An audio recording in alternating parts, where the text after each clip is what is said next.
انا بتاع غصب واقتدار.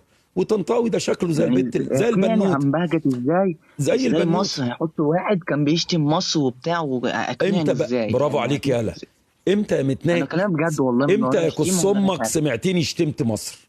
قول للناس يلا، كنت بشتي مصر اقول لها ايه؟ مش قصدي يعني، قصدي يا لي يا ان انت، ابن، مش قصدي يعني، قصدي يا لي ان يا انت. ابن،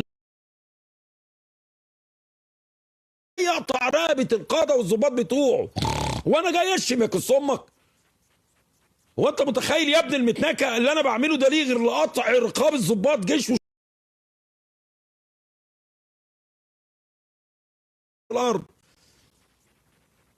انما انت جايب مش عارف. معرس ابن مره متناكه، عميل خاين لوطنه وربه، كافر ابن مره متناكه اسمه طنطاوي يا كس امك. جايب واحد من العصابه يا ابن المتناكه. مش انا بقول لك انت امناجي يا كس امك؟